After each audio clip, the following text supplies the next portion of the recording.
nós já vimos o que é o processo de intermediação financeira, nós já vimos quais são os agentes econômicos deficitários e superavitários, e agora a gente precisa compreender um pouco mais sobre o sistema financeiro brasileiro.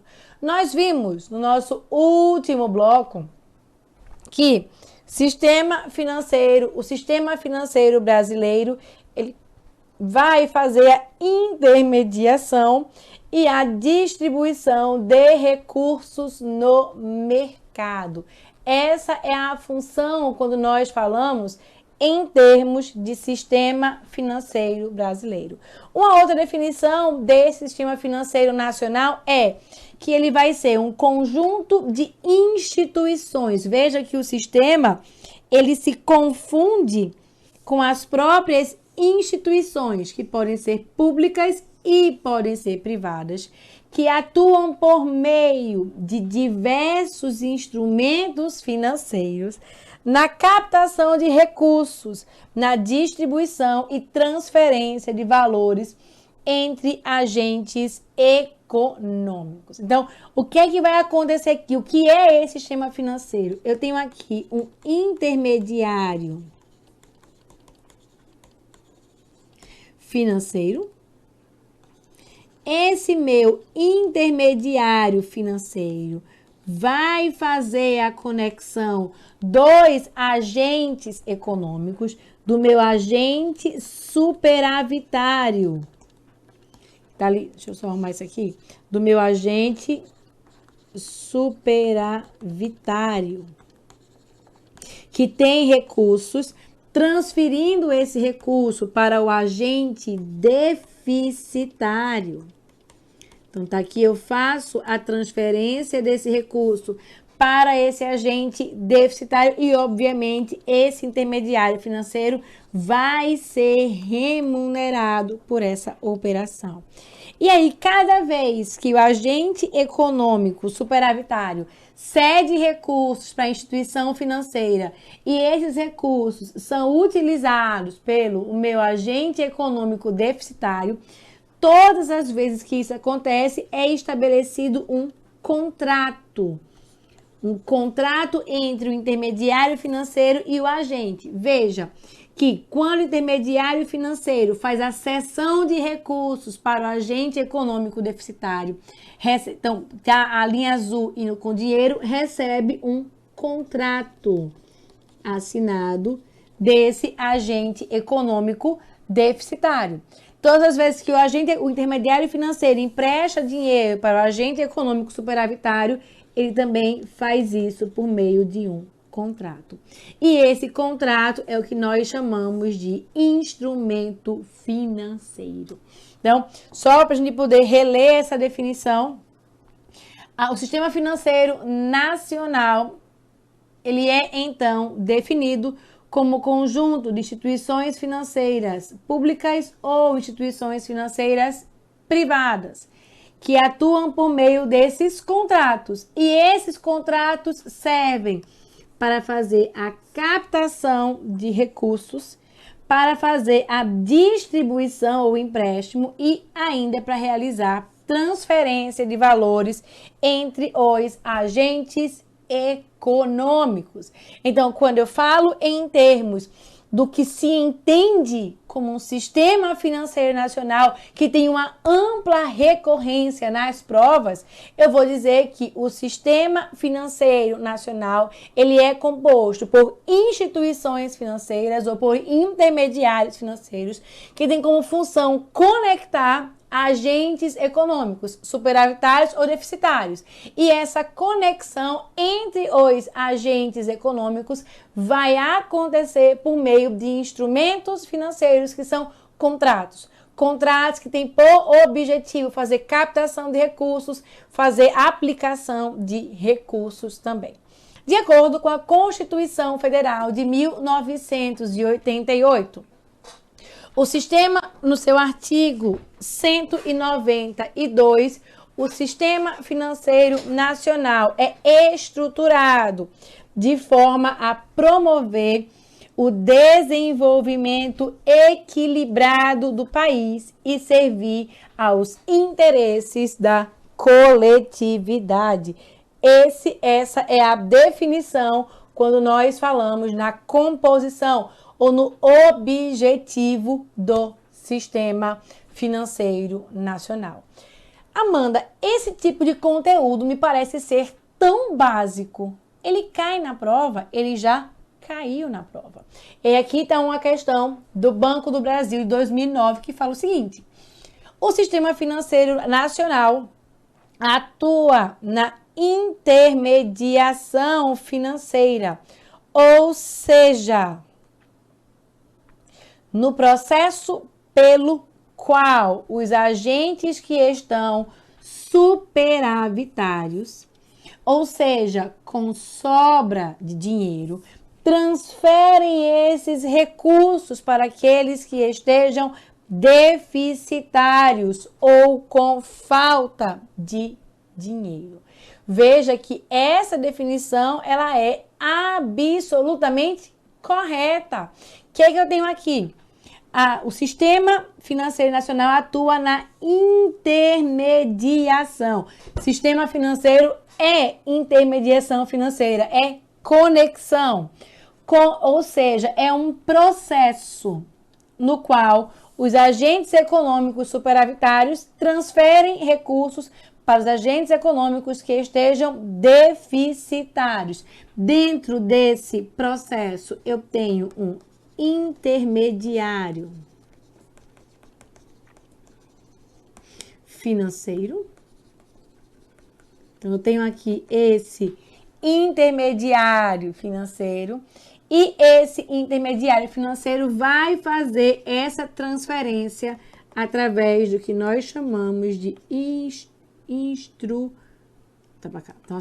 instrumentos financeiros. Então, o intermediário financeiro vai fazer isso pelo uso dos instrumentos financeiros. É esse o processo e por isso essa alternativa marcada aqui pra gente, ela é verdadeira.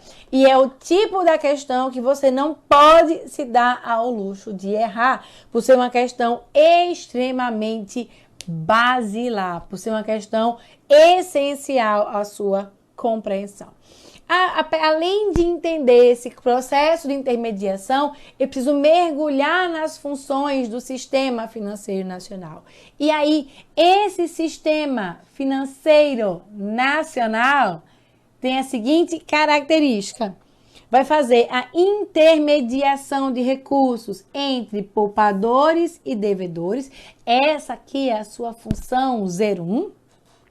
Vai fazer a promoção do desenvolvimento equilibrado, é uma função do sistema financeiro. A gente fala, inclusive, que países desenvolvidos são aqueles países que possuem sistemas financeiros também desenvolvidos. Então, para eu ser um país desenvolvido, eu tenho um sistema financeiro desenvolvido.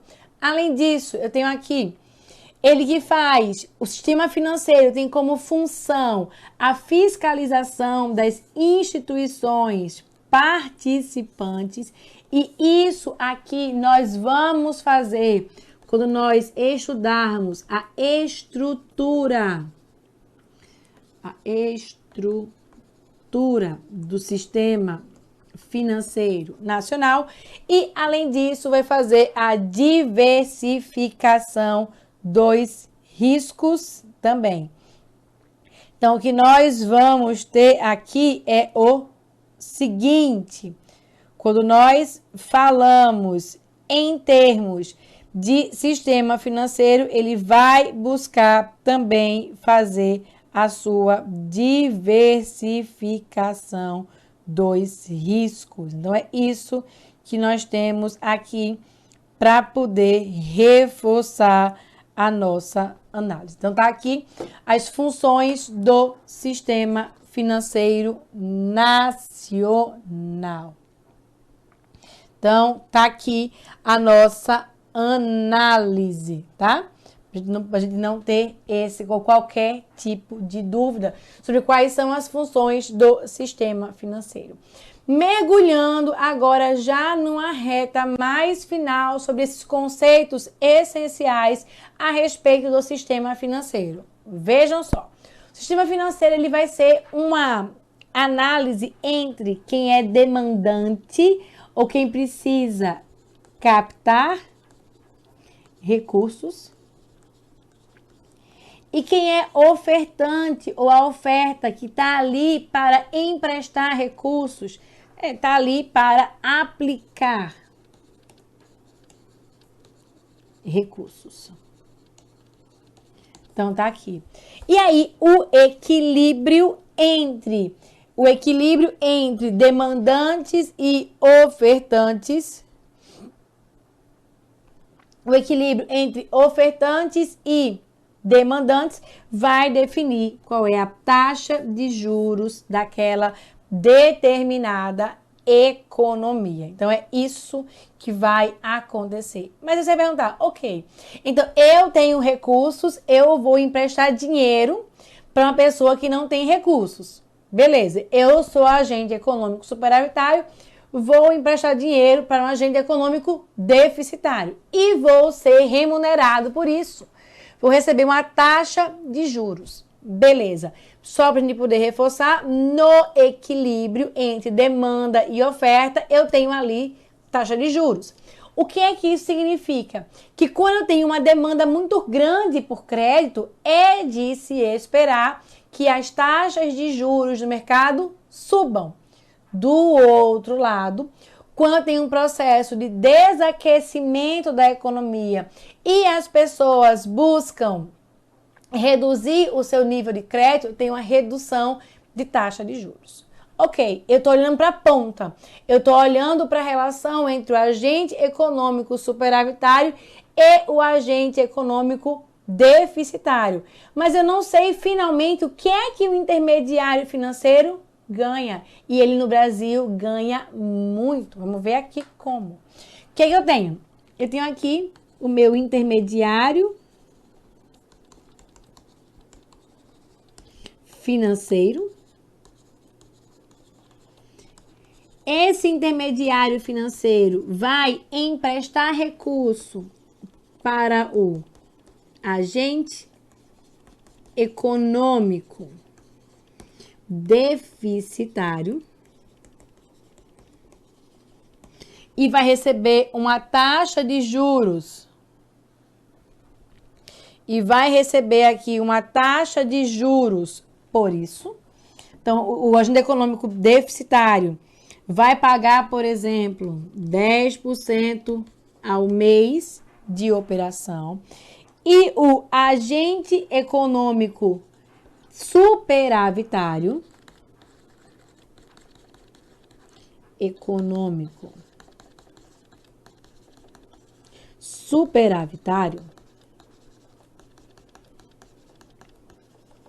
ao emprestar dinheiro para esse banco, também ou para esse intermediário financeiro, também vai receber uma taxa de juros.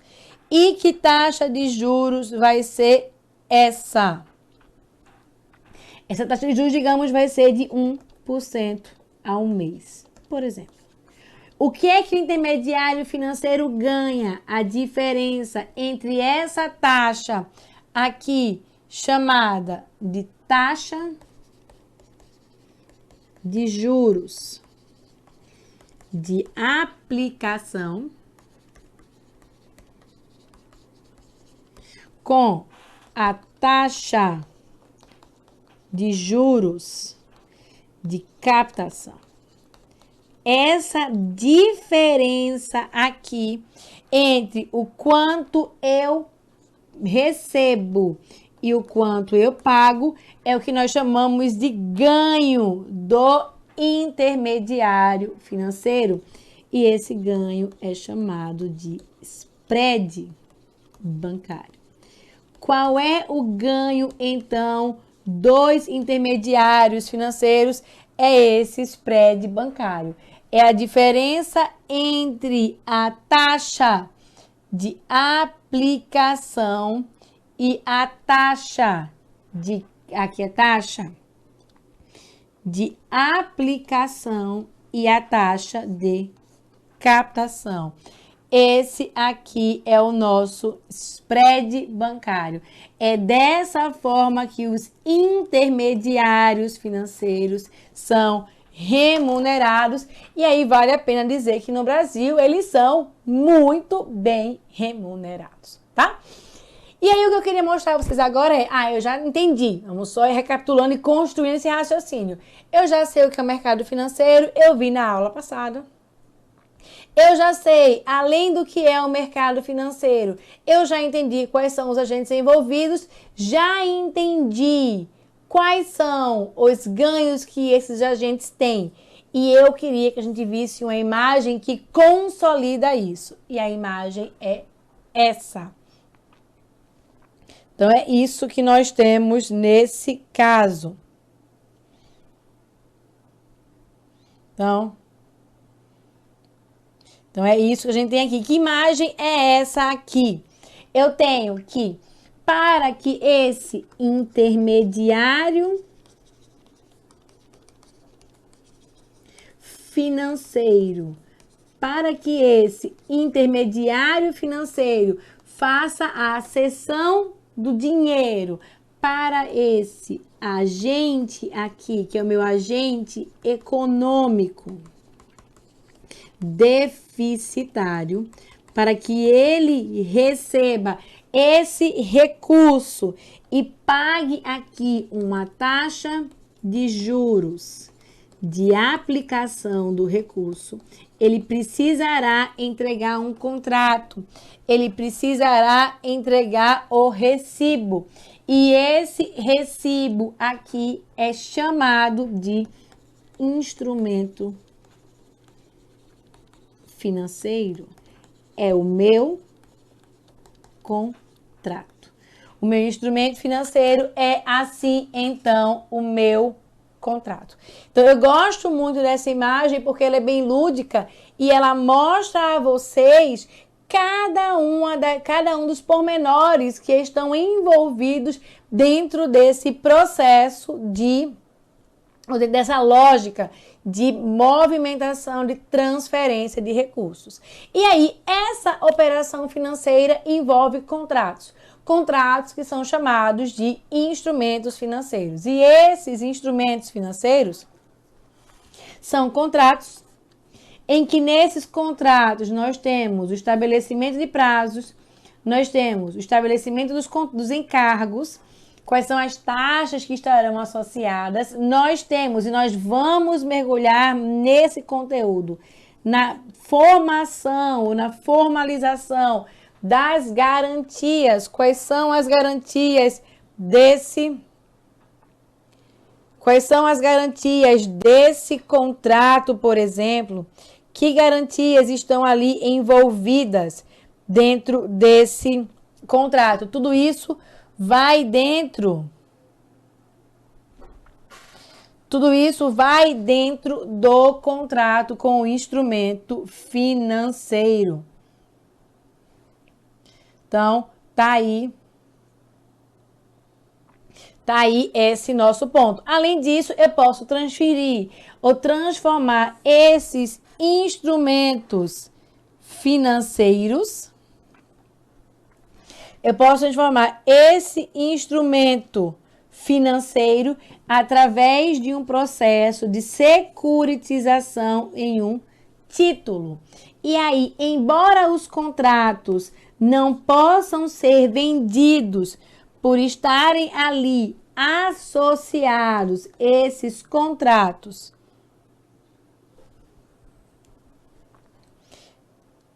por estarem ali associados ao sigilo bancário, então, o que é que vai acontecer aqui? Esses contratos que prezam pelo sigilo bancário e por isso não podem ser comercializados.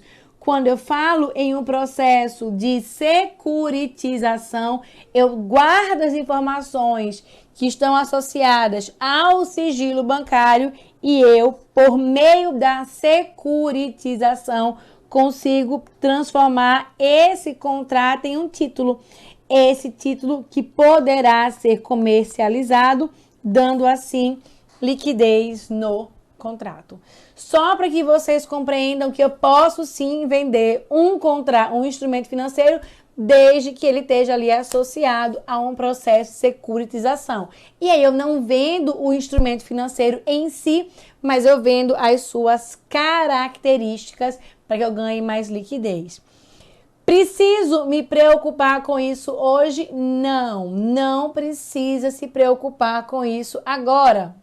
E a razão para não precisar se preocupar com isso agora é porque nós vamos estudar isso mais à frente quando for necessário.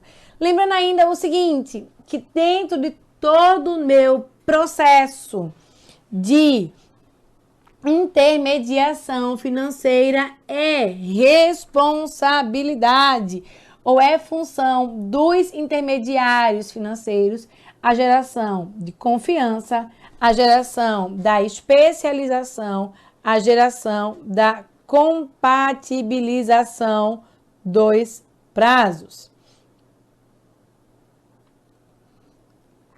Então, para isso que existem nesse caso aqui os intermediários que ainda vão compatibilizar valores. Você quer tomar 300 mil reais emprestado, mas você não tem como pegar de uma pessoa só. Cabe ao intermediário financeiro juntar diversas pessoas para pegar esse recurso e emprestar para você, sempre protegendo o depositante. A função essencial do sistema financeiro é preservar esse depositante. E aí, nesse caso, o que é que nós vamos ter ainda? Que a função dos intermediários financeiros, então, é dar fluxo entre demanda e entre oferta. E aí, a criação dos múltiplos instrumentos financeiros, das múltiplas formas de contrato, facilitam o fluxo dos recursos. Então, vai ter essa facilitação. Quanto maior for a minha forma de captar recurso e quanto mais diversas forem as formas de aplicar o recurso que se tem naquela instituição financeira, melhor vai ser a chegada e a saída dos recursos. Então, é isso que nós temos aqui. E aí, apenas lembrando, enquanto as empresas comerciais possuem ganhos via preço, as nossas instituições financeiras terão como ganhos as taxas de juros. Então, é isso que vai acontecer aqui pra gente, tá bom? Então, é isso que nós temos. As instituições financeiras vão receber juros e esses juros aqui vai ser materializado, no nosso caso, de conhecimentos bancários no spread bancário. É isso que nós vamos ter, a presença ou a existência desse spread bancário. Cai na minha prova isso, Amanda? Sim, cai na sua prova. E eu vou dar aqui um passinho à frente para poder trazer já alguns conteúdos, para poder ir amarrando. Mas não se preocupem, todos esses conceitos que aparecem aqui um pouco mais profundos, mas que a gente vai entender. Então, vejam só.